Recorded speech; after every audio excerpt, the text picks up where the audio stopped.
Good morning, everyone. Thank you for joining us today. My name is Sally Carruthers. I am the President and CEO of True Union, and we're going to do a webinar today on how to shorten turn times. Let me just start off on a couple of things. First of all, do not be alarmed by the title of this. This is not an attempt to nag everybody, try to force you to turn things so quickly that you lose quality or anything else. It's merely a webinar, an hour-long webinar to provide some suggestions, ideas that you might not have thought of before and that you may be able to incorporate into your appraisal practice. A couple of housekeeping items. The webinar will last an hour. I usually manage literally to do it from start to finish in 1 hour. Everybody on the call is muted. This is really so that everyone can hear and we can proceed without any delays. If you guys have any questions, my email address will be at the end. Please shoot me an email and I will get back to you. Any comments or anything, please let me know. And we did do this webinar on Tuesday afternoon and actually had a very good reception to it. So hopefully there will be something that you will be able to learn or just an idea that you can utilize in your practice. So once again, thank you for joining us and let's get started. So the first thing I really want to talk about is due dates and turn times, and do they add up to the same thing? So often, but not always, because a due date can impact your turn time. As we find, turn times often fluctuate with volume, and this is obviously understood by our clients. Extended turn times will push out due dates. The issue becomes when those due dates are met. So when we're busy, when there is more demand for our services, obviously due dates get pushed out, and then your turn times expand. Our job here at True Union and your job is to manage expectations. We want to make sure that our clients clearly understand that in times when things are busy, those turn times will get longer, and that's fine as long as we manage to a due date that meets our clients' expectations and does not cause an issue. I hope that kind of makes sense to you. I guess what I'm trying to say is that there is some kind of flexibility here. I cannot say that we always have a turn time of 7 days, or that is the same in January as it is in September. Those those turn times tend to get longer and they shrink depending on the volume of business and the type of properties and the market that you work in. So, for example, I just asked Tiffany, our fulfillment manager, what our turn times were currently on a final inspection. I was being totally selfish because I'm building a house and I want to know when my closing will be.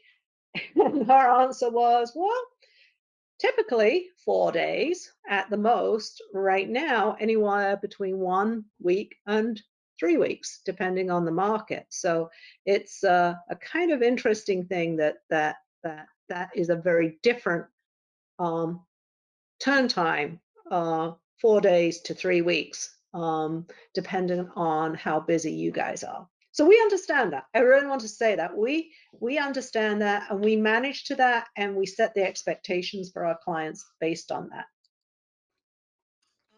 But why are due dates so important? Well, basically, every financial transaction, every mortgage, there is a closing. And the due date of the appraisal is part of that mortgage transaction timeline. So we have to manage to that due date. And managing to that due date kind of eliminates some of the stress for both us, but mainly for your client, and could save money. My advice always is to under promise and over deliver. And I am absolutely always shocked at how incredible you guys are at doing that. I will look at our QC queue, and I will see the vast majority of files or assignments in the QC queue are well ahead of the actual due date. So you guys are obviously under promising and over delivering. And just a note on that, we'll probably talk about it a little bit more, but we do QC to due dates. So if something comes into the QC file, QC queue that is either late, which we hope it's not, or due that day, it will get priority in QC. And it'll get priority even over a file that might have been sitting there for a few hours. We try to QC within 4 hours, but sorting is first, anything that is due. And that's really to keep that expectation there for the client and not to cause difficulties for the borrower. So why is turn times important? So first of all, are we talking about calendar or business days? I always laugh that some of our competitors out there, other AMCs, publish their turn times. I'm not quite sure how they're publishing their turn times. I don't know if it's an average. I don't know if that turn time is for the whole country. I don't know if what property it is. And I also noticed that they are not going to quote those turn times based on calendar days. So some of our clients like to have their turn times quoted as calendar and some as business days. And then, there are other variations that go in there that some AMCs will kind of play with, which is kind of some of the holds and taking out that, and when does the turn time start and when does it finish. So, but we do generally, we run on calendar days. So that's to us the real deal. That start to finish, actually including weekends and holidays and all that kind of things. The turn time will measure and set expectations. So we actually have all kinds of reporting on this. We know what each of your turn times are for every property that you do. And that's an important measure when we measure appraisers. And because the simple fact of the matter is our clients are measuring us on that. They don't expect to us to elongate that. And certainly we try and communicate any extension of that turn time. And we also realize that it varies from one market to the other. What a 7-day or 8-day turn time in Tennessee may be acceptable, whereas a 14-day, and I'm just saying these, it's not actually the fact, 14 days in Texas or something like that. So turn times do vary by markets and obviously by different property types. The turn time measures the entire appraisal timeline from assignment to delivery, and we measure it we actually do take out the holds. So if, for example, you call a borrower and they say, we have a sick person in our house, so please don't come in for another week or 2 weeks, we will remove that from your turn time. So turn times are removed. And it isn't calendar days. This is how we do it. And we do the entire appraisal timeline from assignment to delivery. So it's from actually us receiving it and then assigning it out to you to delivering it to our client. You are measured. You are measured on a timeline from it getting to you and then it being delivered to our client.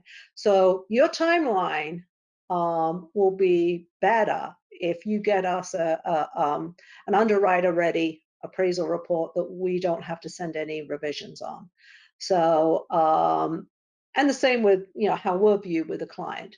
So So that and that measure, that timeline is order to assign, the component parts are order to assign, assign to inspection, inspection to initial delivery, QC, revisions to completion.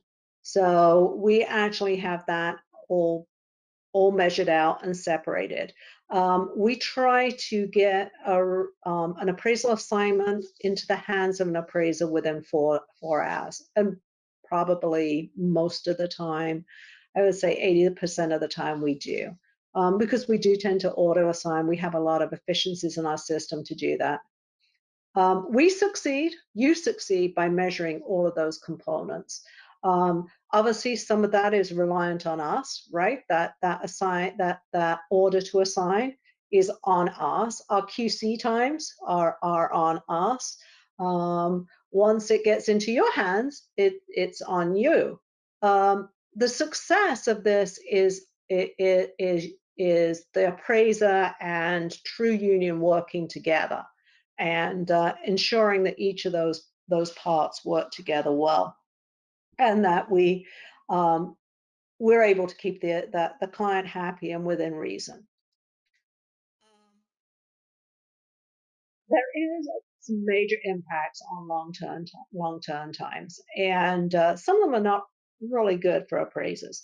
Obviously, extended closings and additional costs, particularly if if there are rate locks and that kind of thing. My biggest, the thing that I get most upset with is that the long turn times sometimes result in a loss in confidence in the appraisal profession.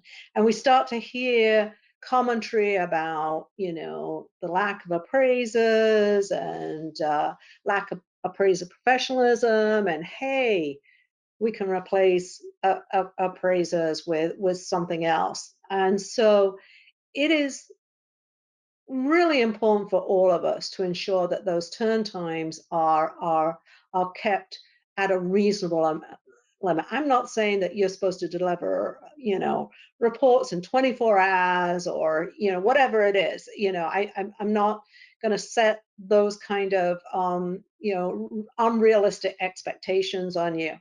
But when we see turn times start to extend, we do start to hear the grumblings of those in the mortgage industry about ways, that essentially we can eliminate the appraiser and get a valuation quicker from some other method.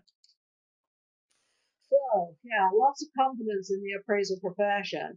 What do we see with that? Well, we see an increase of appraisal waivers, and we have that right now. There are a lot of our clients using those appraisal waivers. That's partly, I think, because of COVID and really trying to keep everybody safe and that with alternate the desktop or exterior inspections, but um, obviously, we also saw the de minimis, the threshold going up on the requirement for an appraiser, and that is a result of many lenders, especially rural lenders in some markets, having to wait months sometimes for an appraisal.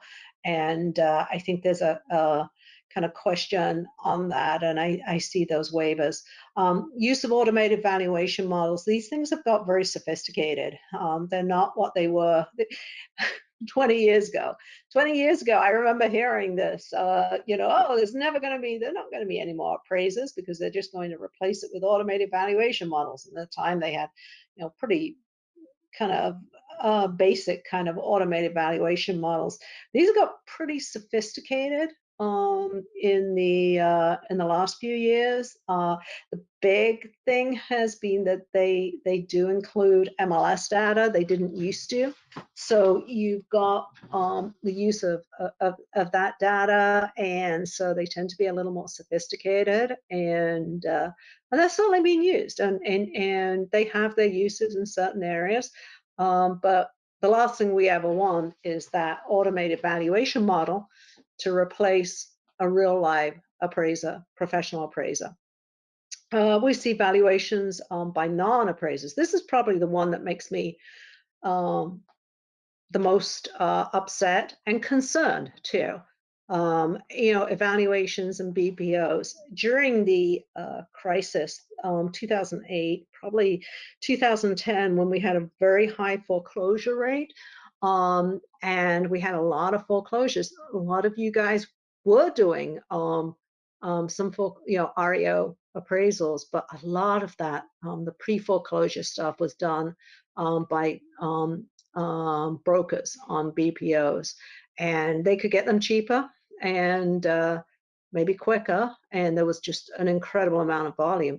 I hate that. I hate the fact that those types of valuations are out there, and I saw a lot of them working for a big AMC, and they were not accurate, and they were the biggest problem I have with valuations by non-appraisers is that bias. There's no, because they don't comply with USPAP, they don't have the I guess the requirement for independence, and so you see bias built into those BPOs, and I don't think that's a good thing.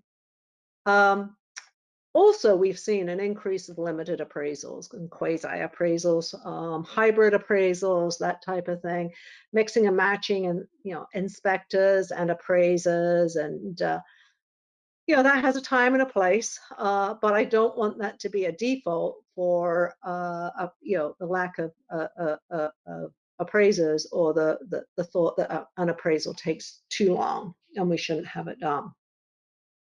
So your turn times do have consequences.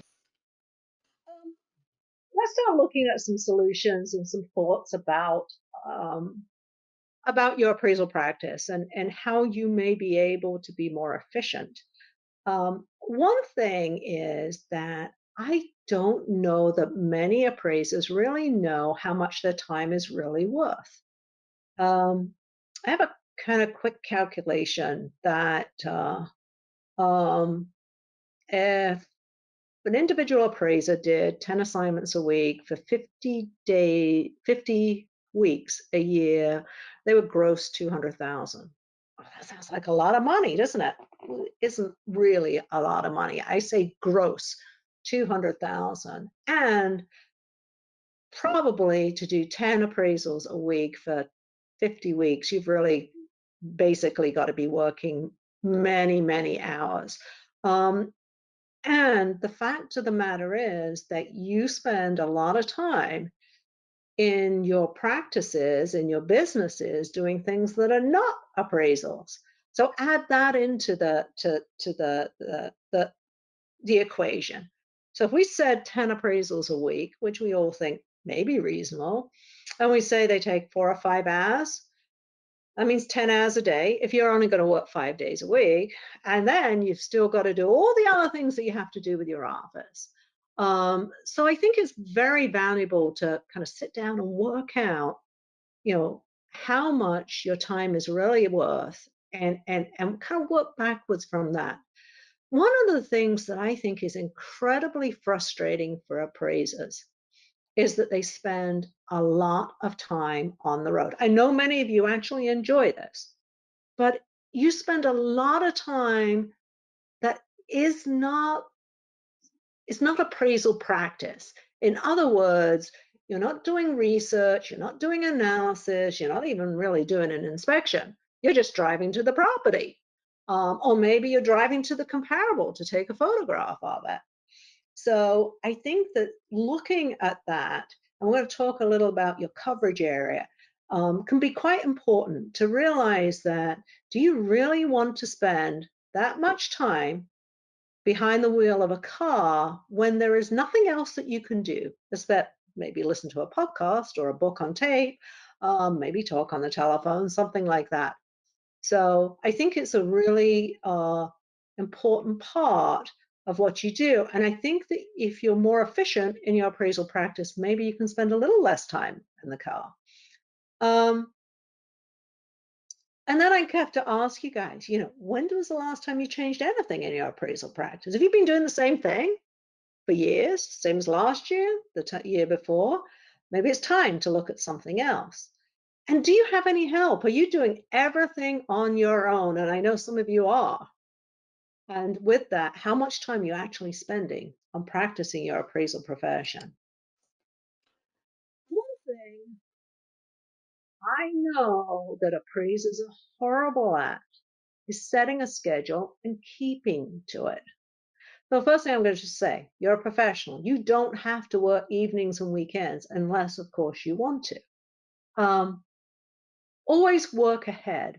The most efficient appraisers I know work ahead. They do their research up front.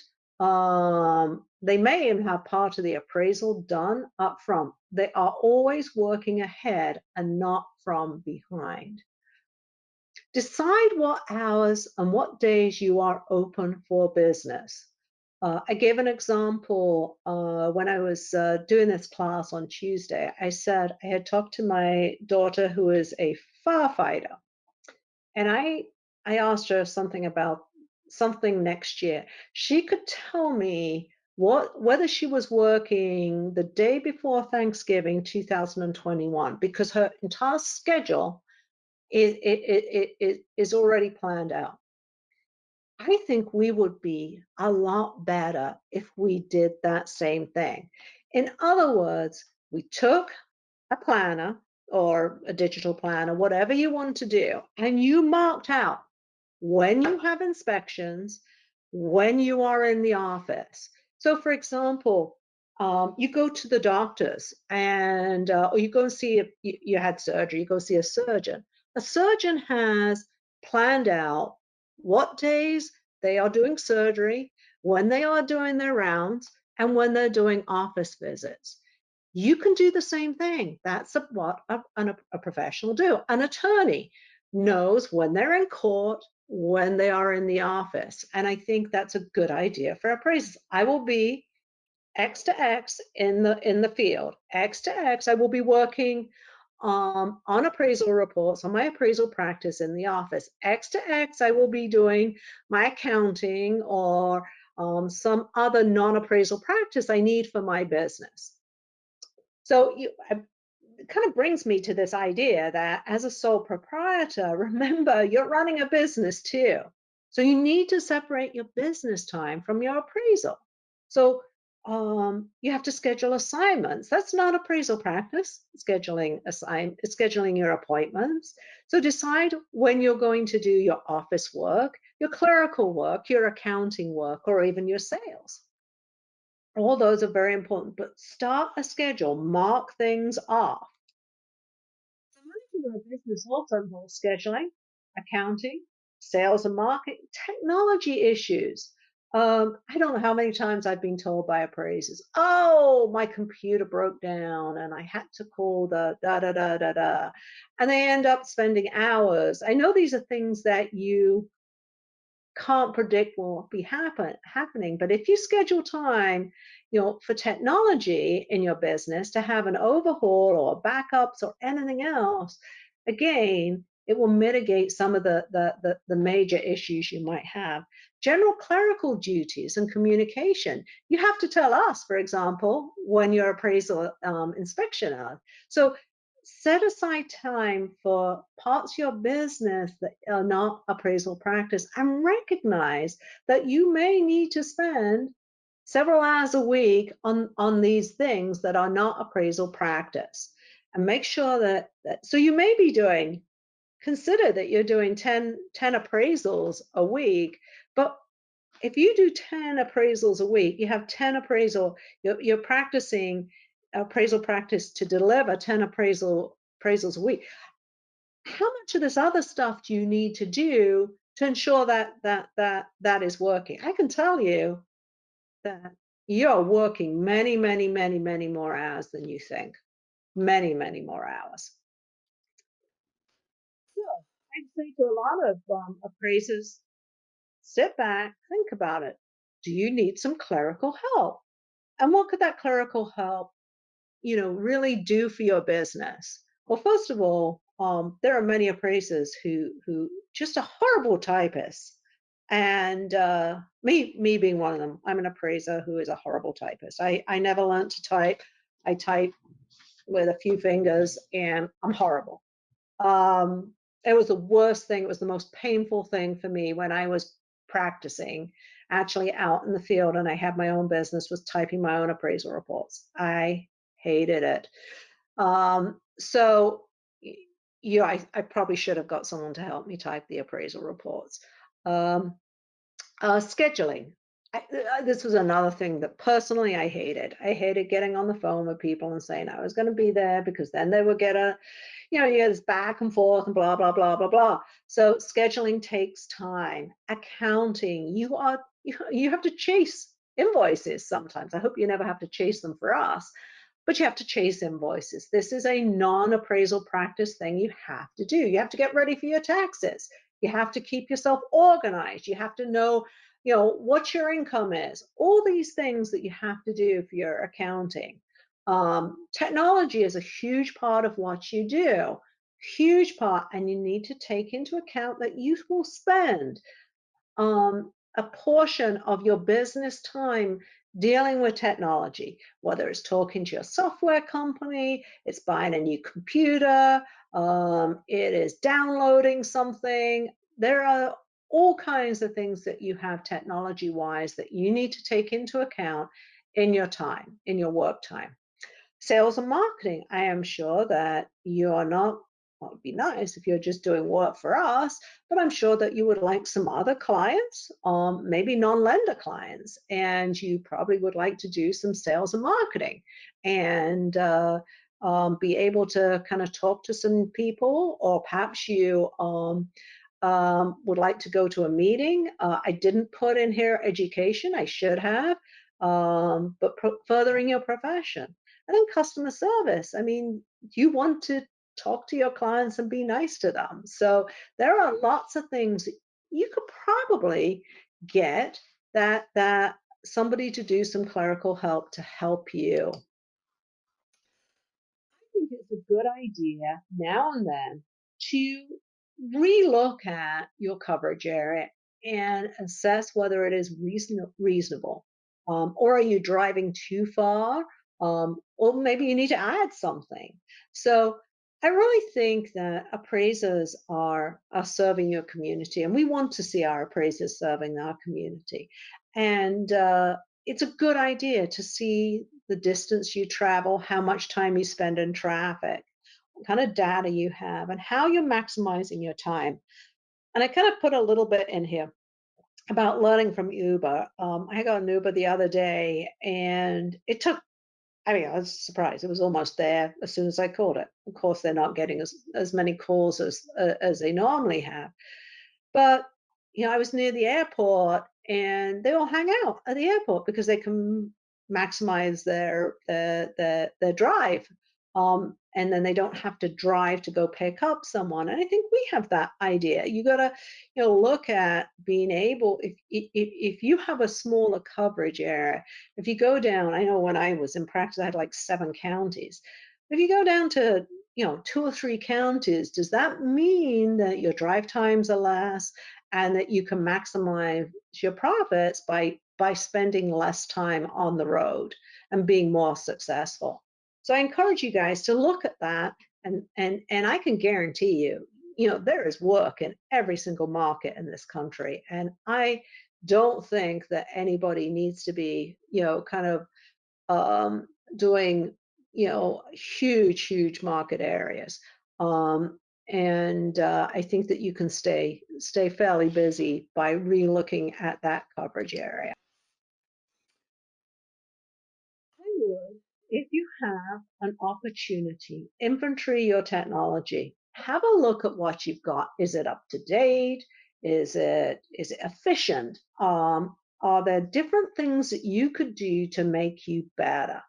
So the first thing is your computer and other hardware. If you're like me, kind of get used to a computer, and the worst thing in the world is to get a new computer and get everything loaded on and get used to it. And I have personally just done that. And actually, at our meeting on Tuesday, the webinar on Tuesday, I just got on time because I couldn't figure out how to share my screen with my new computer. So it, but there are so many advantages when you do that. You find that you have it's faster, it's quicker, it's better. You have big, you might want a bigger screen or multiple screens. I know many appraisers have multiple screens. You can put your data on one, your form on another, yeah, something else on another, your email on another. And I've seen some appraisers who they look like it's like well, it's a space place, it's kind of they have so many computers. So look at what you have in your hardware. It may not be the computer, it may be getting an additional screen or a larger screen that might help you. Look at your appraisal software and figure out if it's up to date, first of all. There are many things that now are being done with your software. They're a lot better than they used to be. And I think that they're working with, I put on here mobile devices. Often that means that you can take your photos and drop them straight into your report right away. You can do a lot of your stuff right up front when you're in the field.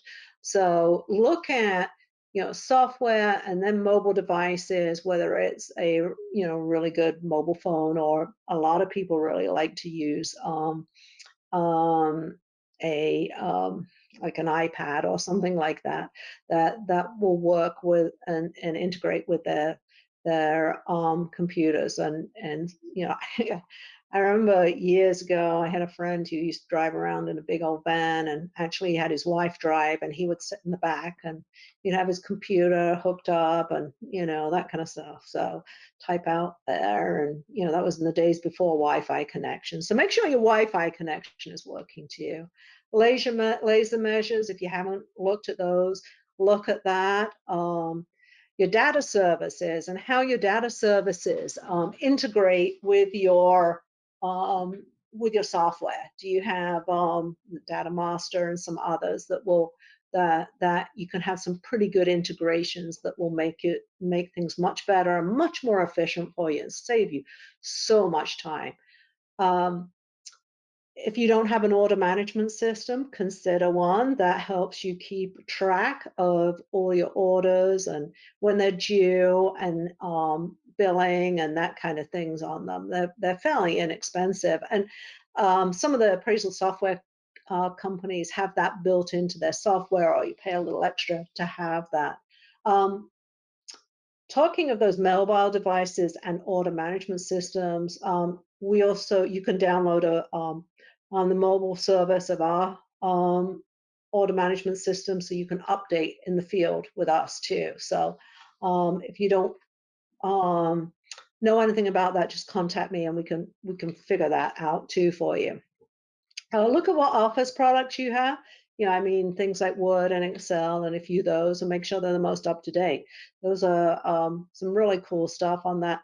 And then if you have, what you need for accounting, I know many of you will use QuickBooks, and what kind of integrations you have with QuickBooks or other accounting services. They all will help you save time. And they're, invest in these and look at how they can help you. Mobile, as I said, what do you have as a cell phone? Are you still using a flip phone, or do you have something fairly sophisticated, some kind of iPhone, or I found that I just do more and more on my iPhone. I have a pretty up to date one. I don't personally like tablets.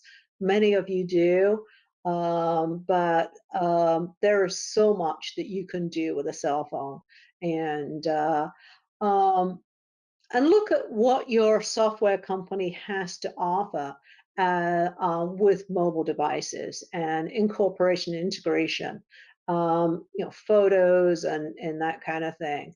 So there are some things that, hotspots and that you can use your mobile for, and you can communicate with us with your mobile device. So that is kind of really important part as you spend a lot of time outside, out of the office, that your car becomes somewhat of your office. going back also to talking about technology, understanding and investing in technology. I have a great kind of quote. One of my favorite quotes is from Albert Einstein, and he says, "Any fool can know the power is to understand." So you may know that you need technology, but do you really understand it? And we talk to a lot of appraisers who they're just not really wanting to learn the technology. And then I talk to appraisers who are incredible with technology. They are absolutely, they want to know the most latest, best kind of thing that's out there. Um, if you fall into that former, get some education, learn about what you can do, get some education from your software company, get some education. If you have a Mac or you have an iPhone or something like that, go to an Apple store and get their education. There's a lot of education that you can get online. You can learn an amazing amount from watching a 10-minute YouTube video. If you don't understand, hire some help.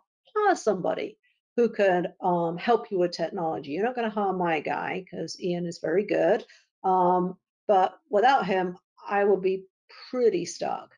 With this technology, investigate efficiencies. You will find that there are many things that you can do that you haven't been doing with before with technology. Watch the videos, as I said, the YouTube videos. I've learned a lot of things from watching a YouTube video, surprising things.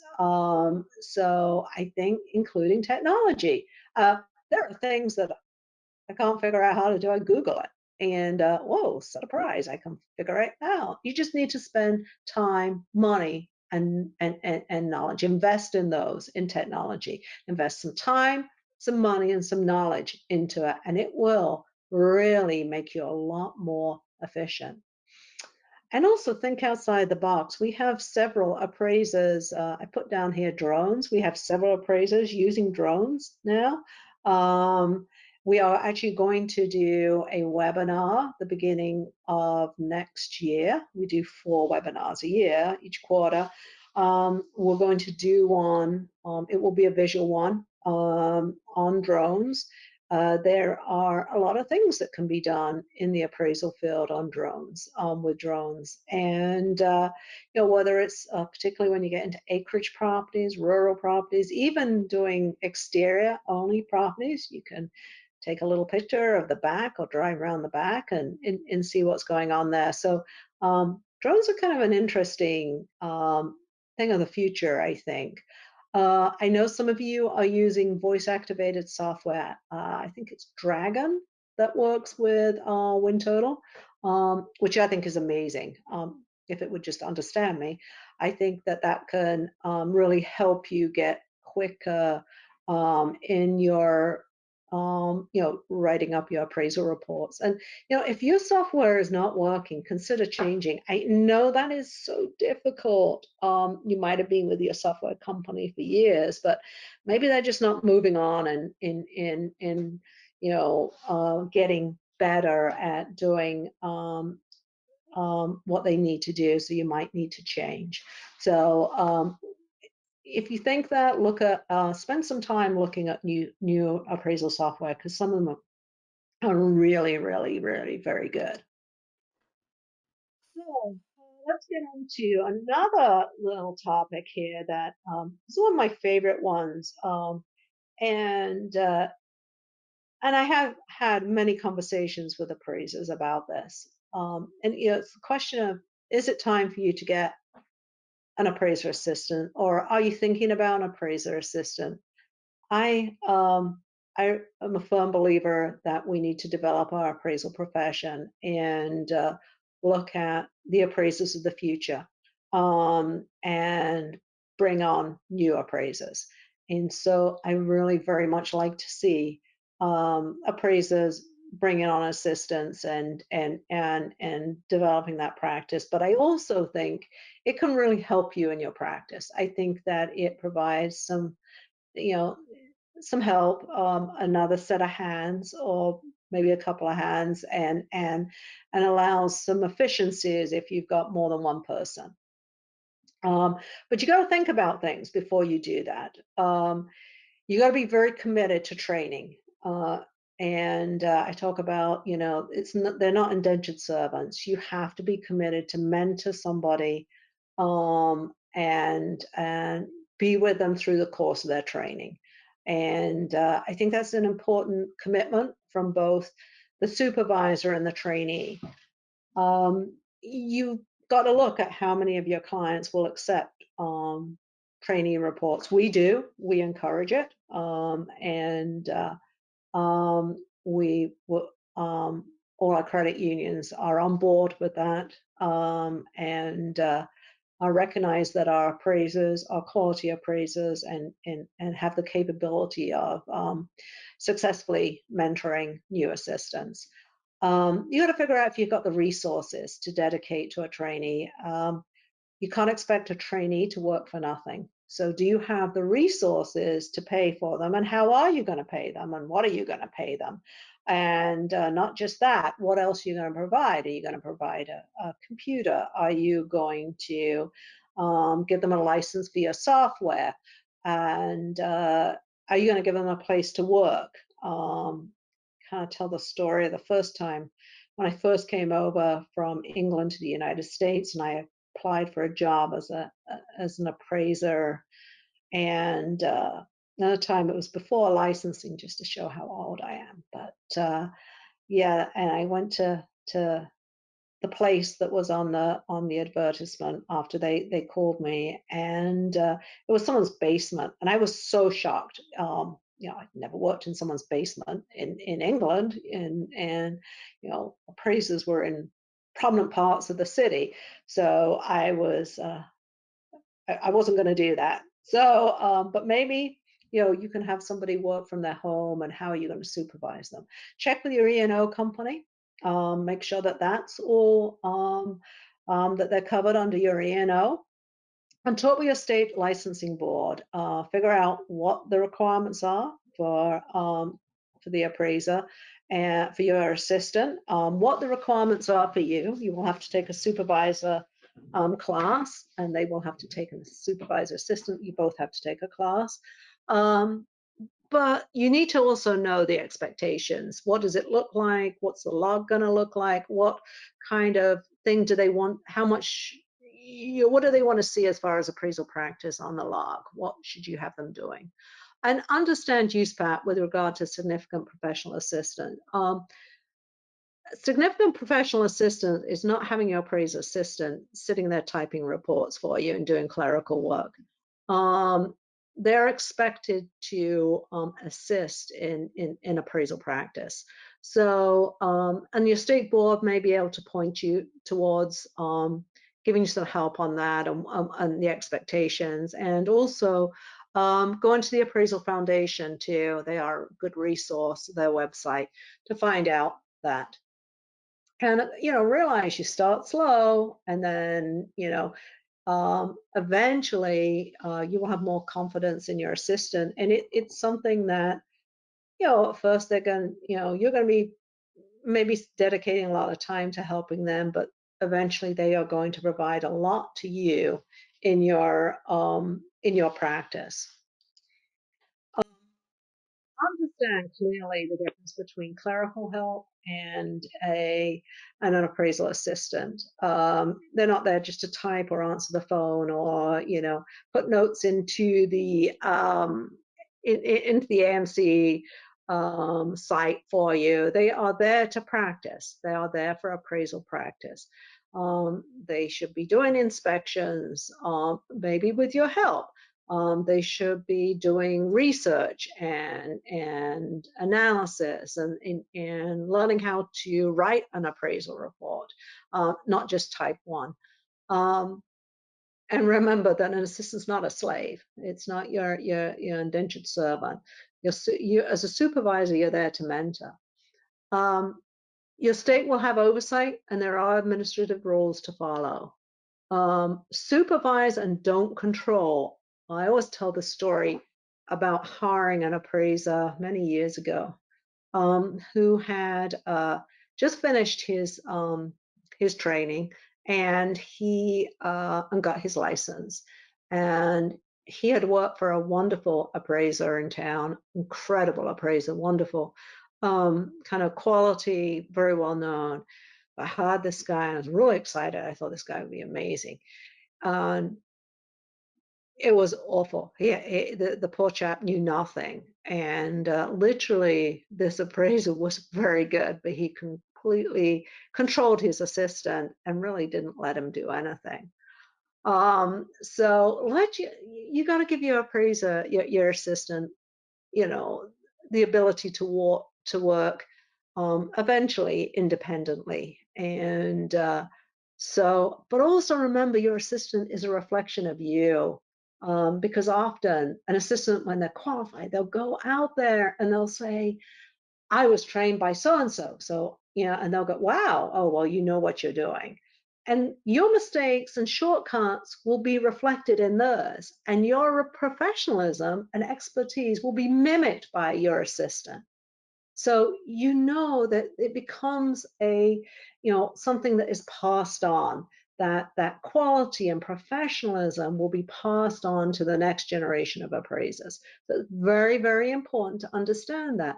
Look at yourself and what you do. If you're making shortcuts, remember, not surprisingly, some of your assistant may do that. I can remember, I know you get fed up with my stories years ago.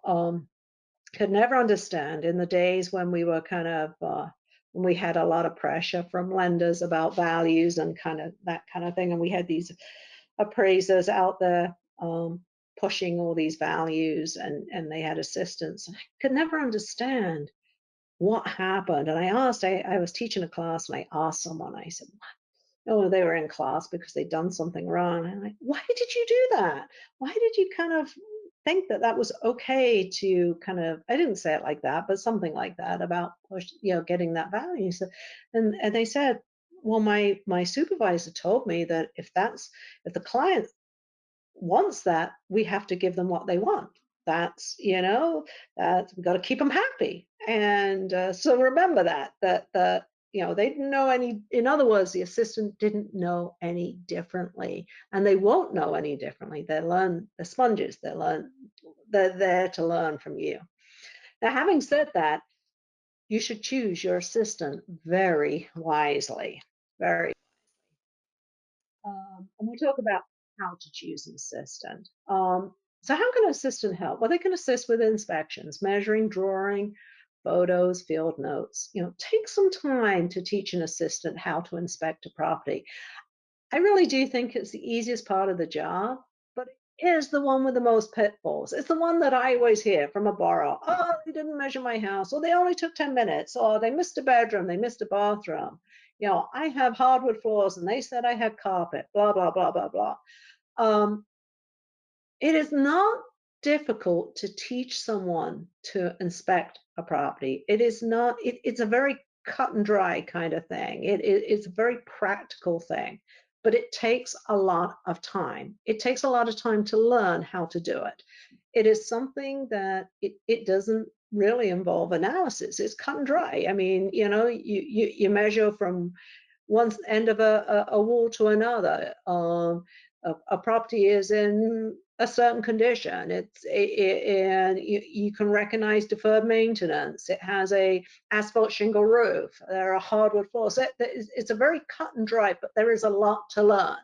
It's not difficult. They're not complicated, complex mathematical equations involved or analysis or anything like that, but it does take time. But once that time is invested in an appraiser assistant, it can really have merits. They can be involved in research. There are, researching comps or researching the market, looking at inventory levels, supply demand, all that kind of thing. And so there are a lot of things as far as research. They can do data collection and analysis.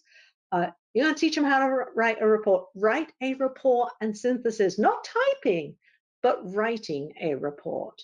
Obviously, the approach is to value and reconciliation. Eventually, the appraiser will be able to do an appraisal from start to finish, completely through the appraisal process. But there's a lot that they can help you with, but it takes time, takes time. What are you looking for in an assistant? Well, I'm just going to say the first one. You want someone with intelligence. It is, yeah, you want someone with smarts. Appraising's not an easy job, as you all know, and it's not for somebody who's dumb. This is a smart person's profession, so you need a good level of intelligence to be an appraiser. So I'm just going to say that right out there. All you guys on the call, hey, pat yourselves on the back. You're smart. You need smarts to be able to get through appraisal classes. You need smarts to get through the appraisal exam. You need smarts to provide credible value opinions. So yeah, and we do need someone who has a level of intelligence. Um, whether that's in the form of a degree or not. The advantage of a degree is it gives you a path to certification quicker. And I think that is an advantage. One advantage I have with people who have attended college, and I think there are appraisers who are wonderful who haven't, but it often gives them a better ability to write. I tend to prefer people who have the humanities, degrees in history or English or whatever. I tell you why. I can,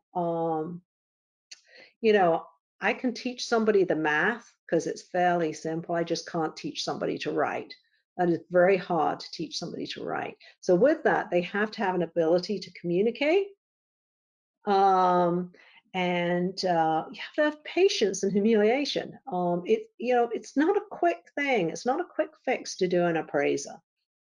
Humiliation, I say too. You got to take a lot of knocks on the way. People are going to, kind of. It's not smooth sailing all the way. You've got to be able to work hard too. There is no doubt. Sometimes you just got to go the extra mile.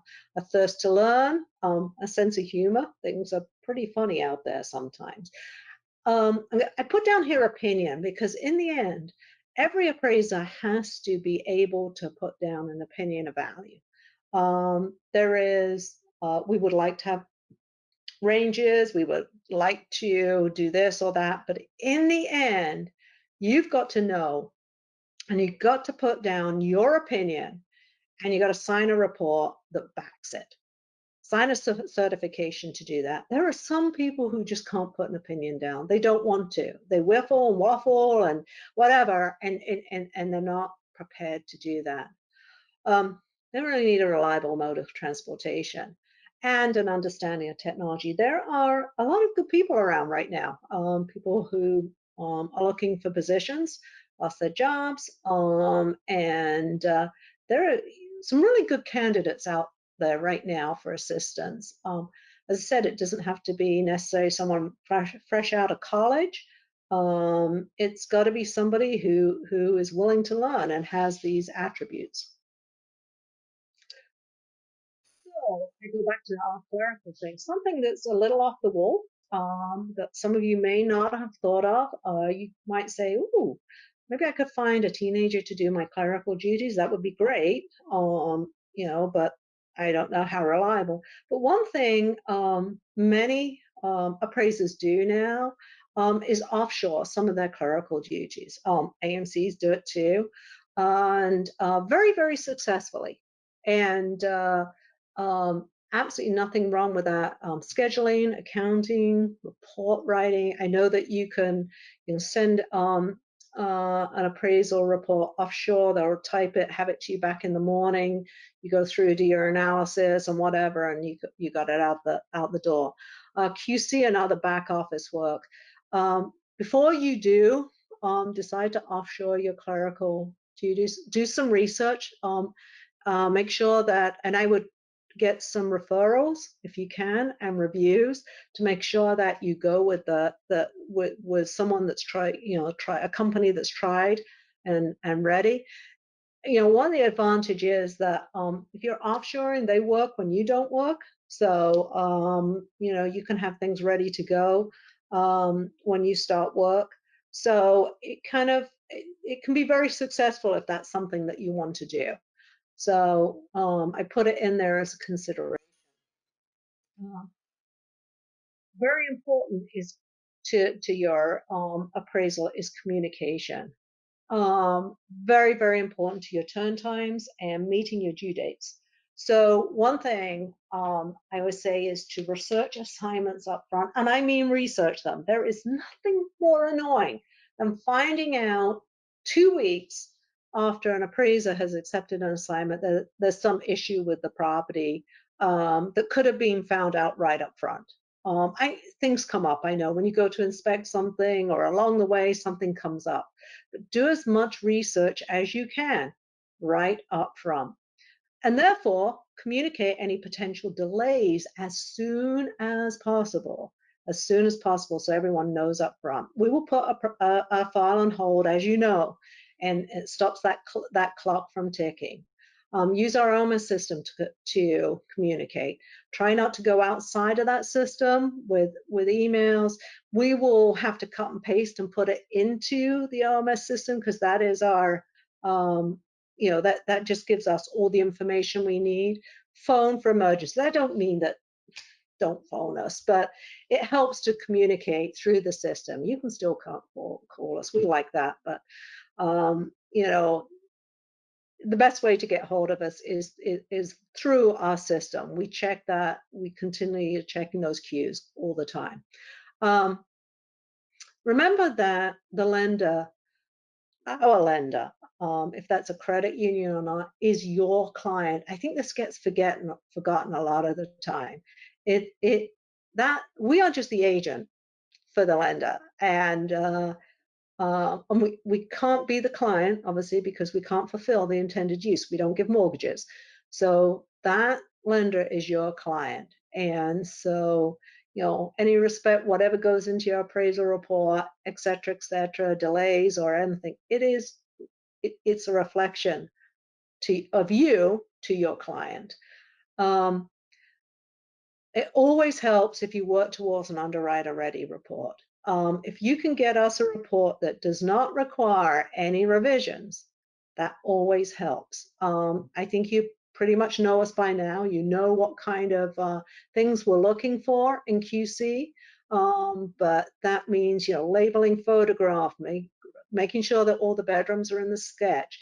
You have a utility statement somewhere, and all the things that we know that we can just kind of be able to quick QC that report and get it off to our client. Understand that the report will be read by the borrower. They are not the client, we know that, but it's going to be read by them. And I'm sure you probably had appeals from us. There are a lot of those right now. Everybody thinks their house is worth $1 million or $2 million or whatever. But be very cognizant of that, especially kind of during the inspection, to ensure that everything is accurate, because if they think the value is wrong, they're going to look at opportunities to find mistakes in the appraisal. I know they're not the client intended user, and I know they may not understand the assignment and that kind of thing, but just understand and be cognizant that they are. And utilize us as a resource. We're always here. If you have any questions or complexities, call us. We may be able to help you out and get something done a little quicker. So I think, what is the time? It is noon. And so I managed to do it in an hour. I thank you very much for attending today. My email address is scarruthers@treeunion.net. Please reach out to me, and thank you everyone for attending today. I really appreciate it.